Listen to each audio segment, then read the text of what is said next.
for the necessities of us. وہ ہماری ضروریات کے لیے, for the needs of us, ہماری ضرورتوں کے لیے وہ اکیلا ہی کافی ہے.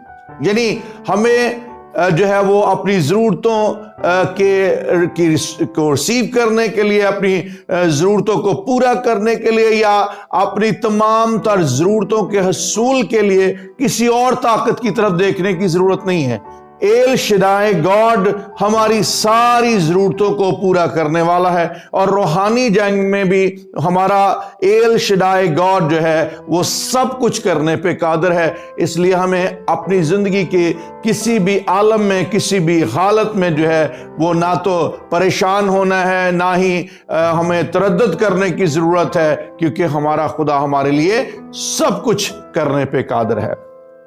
پھر اسی طرح سے ایلولیم جو ہے وہ ایک اور خدا باپ کا نام ہے, جو پیدائش 21ویں باب کی 33ویں آیت میں جس کا ہمیں تذکرہ ملتا ہے. اس کا مطلب ہے ابدی خدا, اٹرنل فادر, اٹرنل گاڈ. ہمارا خدا ابدی ہے, اور ابدی ہونے کی وجہ سے, ہمیشہ قائم رہنے کی وجہ سے ہمارا فخر ہے, اور ہم اس بات کو جانتے ہیں سب کچھ فنا ہو جائے گا, اور سب کچھ وہ جو نکما ہے اس کے ہاتھ سے غرق ہو جائے گا, لیکن ہمارا خدا ہمیشہ قائم رہے گا. اور یہ بھی روحانی جنگ میں ہماری بہت بڑی دلیری ہے.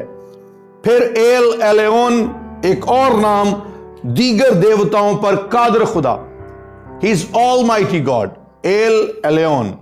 اور اس کا تذکرہ ہمیں پیدائش 14ویں باب کی 18ویں آیت کے اندر جو ہے وہ نظر آئے گا. یہ وہ بنیادی نام ہیں, اور ان ناموں کے اندر ہمارے خدا باپ کی وہ ساری صفات اور وہ سارے کام جو ہیں وہ پنہا ہیں. اور خدا باپ جو ہے وہ جو کچھ اس روحانی جنگ میں کرتا ہے اس کے سارے ناموں سے جو ہے وہ واضح ہو جاتا ہے, اس کے سارے ناموں سے عیاں ہے. اس لیے ہمیں ہمیشہ اپنے خداوند خدا باپ پر جو ہے وہ ڈیپینڈ کرتے رہنے کی ضرورت ہے. دوسری صورت میں خدا بیٹا یعنی یسوع مسیح, جس طرح ہم نے اس کی تثلیثی نیچر کے اندر دیکھا کہ تثلیثی نیچر میں اس کی 3 شخصیات ہیں, یعنی خدا باپ, خدا بیٹا اور خدا پاک روح. بیٹے کی صورت میں وہ 2 فطرتوں کے اندر کام کرتا ہے, الہی بھی اور انسانی بھی. اور زمین پر بھی جب وہ آیا تو انہی 2 نیچرز کے ساتھ جو ہے وہ زمین پر آیا تاکہ انسان کا کفارہ ہو جائے.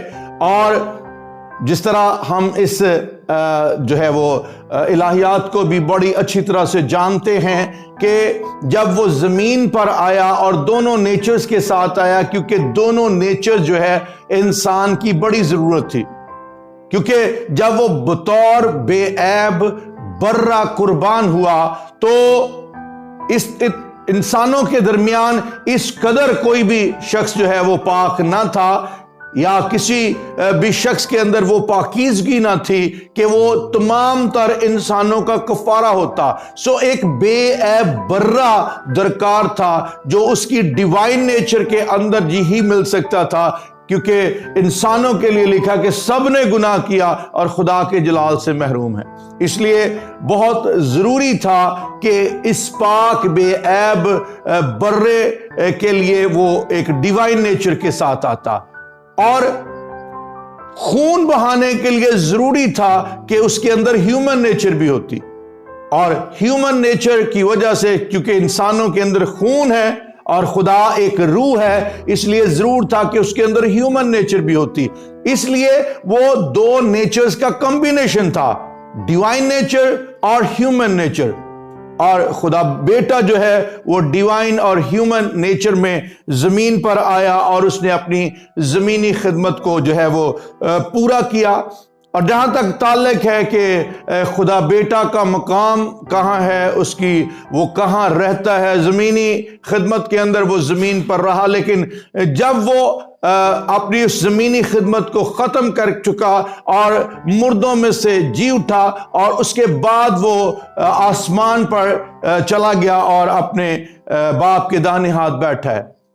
لیکن چونکہ ہم اس بات کا پہلے بھی ذکر کر چکے ہیں, ہی از اومنی پریزنٹ, اگرچہ وہ باپ کے داہنے ہاتھ بیٹھا ہے، وہ اپنی اومنی پریزنٹ جو ہے وہ صفت کی وجہ سے ہر جگہ موجود ہے، اور آج بھی جس طرح سے اس نے زمین پر کہا جہاں 2 یا 3 میرے نام سے جمع ہوں گے میں وہاں موجود ہوں، وہ ہمارے درمیان موجود ہوتا ہے، وہ ہر جگہ موجود ہے۔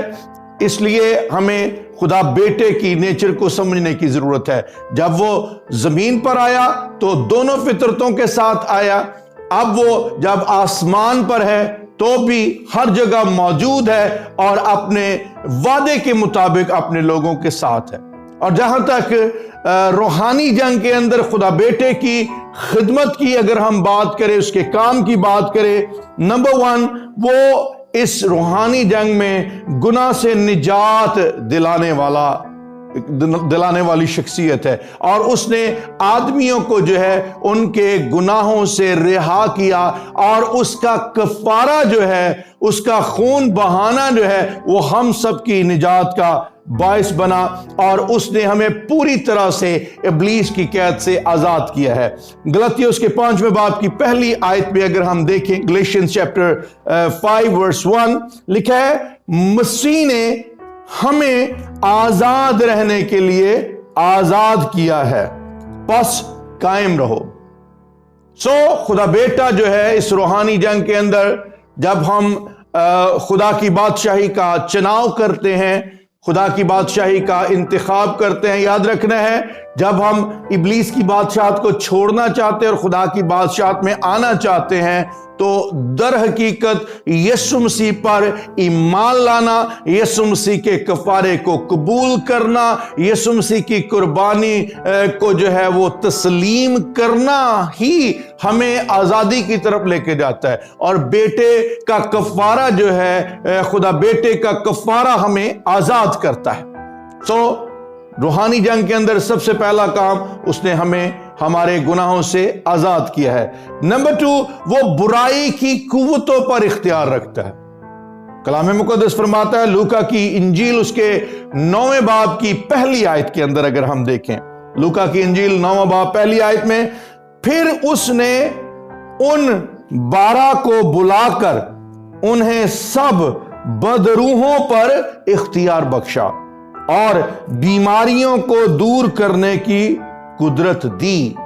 اس کے پاس اتھارٹی ہے، اور اس نے اس اتھارٹی کو استعمال کیا، اور اس اتھارٹی کو، اس اختیار کو اپنے لوگوں کے سپرد بھی کیا، تاکہ ابلیس کی ہر ایک قوت پر، ابلیس کی ہر ایک طاقت پر اور بدروحوں پر وہ غالب آئے۔ ہمیں اس بات کو ہمیشہ یاد رکھنے کی ضرورت ہے کہ ہمیں یسوع مسیح کے اختیار کو پہچاننا ہے، اور پھر یسوع مسیح کے وسیلے سے جو اختیار ہمیں ملا ہے ہمیں اس اختیار کو بھی پہچاننا ہے۔ اس نے سب سے پہلے ہمیں گناہ سے آزاد کیا، اور آزاد کرنے کے بعد جب ہم اس کی سلطنت میں شامل ہو گئے تو ہم ایسے نہیں، ہمیں اختیار بھی دیا گیا ہے تاکہ اگر وہ پرانی سلطنت ہم پر کبھی اٹیک کرے، پرانی بادشاہت ہم پر کبھی اٹیک کرے، تو ہم اس اتھارٹی کو، اس اختیار کو جو ہے وہ استعمال کریں اور بدروحوں کے خلاف جو ہے اس اختیار کے وسیلہ سے اٹھ کھڑے ہوں۔ اور ایمانداروں یاد رکھنا ہے کہ یہ ہر ایماندار کے اندر، بہت دفعہ ہم صرف پادریوں میں اس کو ڈھونڈنے کی کوشش کرتے ہیں۔ وجہ کیا ہے؟ کیونکہ ہم اپنے اختیار کو جو ہے وہ پہچانتے۔ یہ بالکل اسی طرح سے ہے جیسے اگر ہمارے پاس ایک پوزیشن، ایک اتھارٹی موجود ہے، لیکن اس کے باوجود ہم سیم اتھارٹی اور پوزیشن کے لیے دوسروں کے محتاج بننے کی کوشش کرتے ہیں۔ ہر ایماندار کو اپنے اس اختیار کو پہچاننے کی ضرورت ہے جو خدا بیٹے کے وسیلہ سے ہمیں ملا ہے۔ ون مور تھنگ، ایک اور کام جو وہ روحانی جنگ کے اندر کرنے کے لیے آیا، وہ شیطان کے کاموں کو تباہ کرنے کے لیے آیا۔ اس کا روحانی جنگ کے اندر ایک بہت بڑا کام، وہ شیطان کے کاموں کو تباہ کرنے کے لیے آیا، اور کلام مقدس میں لکھا ہے پہلا یوحنا اس کا 3 باب اور اس کی 8ویں آیت کا دوسرا حصہ۔ یوحنا کا پہلا خط اس کا 3 باب اور 8ویں آیت کا دوسرا حصہ لکھا ہے، خدا کا بیٹا اس لیے ظاہر ہوا تھا کہ ابلیس کے کاموں کو مٹائے۔ ہم جانتے ہیں، ہم نے شروع میں دیکھا کہ اصل میں یہ لڑائی جو ہے وہ ابلیس کے خلاف ہے، اور بیٹے کا اس روحانی جنگ کے اندر کردار ہے کہ وہ ابلیس کے سارے کاموں کو جو ہے وہ برباد کرنے کے لیے آیا، ابلیس کے سارے کاموں کو تباہ کرنے کے لیے آیا، اور اس نے ان کاموں کو تباہ کیا اور ابلیس کو شرمندہ کیا، اور ہم اس بات کو بخوبی جانتے ہیں کہ وہ ابلیس کے کاموں کو تباہ کر چکا ہے۔ One more responsibility and his job in this spiritual warfare، وہ ایمانداروں کے لیے شفاعت کرتا ہے۔ زمین پر اس نے جو کچھ کیا وہ تو کیا، لیکن اس کے ساتھ جب وہ آسمان پر چلا گیا اور باپ کے دانے ہاتھ بیٹھا ہے، آج بھی ان سب کے لیے جو روحانی جنگ لڑ رہے ہیں، آج بھی ان سب کے لیے جو اس روحانی جنگ میں جو ہے ابلیس سے نبرد آزما ہے، وہ آج بھی ایمانداروں کی شفاعت کرتا اور ایمانداروں کے لیے کھڑا ہوتا ہے۔ آئیے ہم دیکھتے ہیں رومیو اس کا 8واں باب اور اس کی 34ویں آیت۔ رومن چیپٹر 8 ورس 34 لکھا ہے، کون ہے جو مجرم ٹھہرائے گا؟ مسیح یسوع وہ ہے جو مر گیا بلکہ مردوں میں سے جی بھی اٹھا اور خدا کی داہنی طرف ہے اور ہماری شفاعت بھی کرتا ہے۔ سو آج اس روحانی جنگ کے اندر اس کا ایک اور بہت بڑا کردار یہ ہے کہ جتنے اس روحانی جنگ کو لڑ رہے ہیں، جتنے اس روحانی جنگ کے اندر ہیں، وہ ان سب کی شفاعت کر رہا ہے، اور اس نے اپنا کام کرنا بند نہیں کیا، وہ ابھی تک جو ہے وہ یہ سارے کام کر رہا ہے، اور وہ ہمیشہ ایمانداروں کے لیے کرتا رہے گا۔ اور ایمانداروں کو ہمیشہ اس بات کی دلیری ہونی چاہیے کہ خدا باپ اور خدا بیٹا اس روحانی جنگ میں ہمارے ساتھ ہیں، اور ہماری قوت، ہماری سپر اور ہماری ڈھال ہے۔ ہمیں ہمیشہ یاد رکھنا ہے، کیونکہ ہمیں محض ایمان لانا ہے، ہمیں محض اپنے خداوند خدا کی بادشاہت کے ماتحت رہنا ہے۔ ہماری جنگ لڑنے والا خدا باپ اور خدا بیٹے کی صورت میں زندہ ہے۔ سو میرے عزیزو، ہمارے لیے یہ خوشخبری بھی ہے کہ ہمارا چیف کمانڈر خدائے ثالوث خدا ہمارے لیے موجود ہے اور ہماری جنگ لڑتا ہے۔ آئیے ہم خداوند کی حضوری میں اس شکر گزاری کے ساتھ آئیں اور خداوند کا شکر ادا کریں۔ بزرگ آسمانی باپ، ہم یسوع مسیح ناصری کے نام میں بدل و جاں ایک بار پھر تیری شکر گزاری کرتے ہیں۔ خداوند ہم شکر ادا کرتے ہیں آسمانی باپ کے لیے جو خداوند خدا ہماری قدرت ہے، خدا بیٹے کے لیے ہم تیری شکر گزاری کرتے ہیں جو خداوند خدا ہماری زندگی کے اندر روحانی جنگ میں خداوند خدا ایک خاص سپاہی کی طرح خداوند ہماری پروٹیکشن کر چکا ہے، اور خداوند خدا یہ حفاظت ہماری ذمہ داری، اور خداوند خدا بڑی ذمہ داری کے ساتھ اس نے یہ حفاظت کی ہے۔ خداوند میں تیرا شکر ادا کرتا اور تیری منت کرتا ہوں اس روحانی جنگ میں تیرے لوگ روحانی جنگ کے ان سارے کاموں کو جان پائیں، سیکھ پائیں، اور یہ دیکھ پائیں کہ خداوند ہمارا خدا کس طرح سے ہماری جنگ لڑتا ہے، اور ہم ان سارے خداوند خدا کاموں کو سیکھیں اور خداوند اس پاک منصوبے میں شامل ہوں جو خدا باپ، خدا بیٹے، خدا پاک روح نے ابلیس کے خلاف خداوند بنایا۔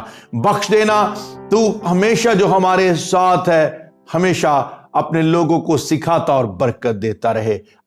میری منت کی آواز کو سن اور قبول کر، یسوع مسیح ناصری کے نام میں۔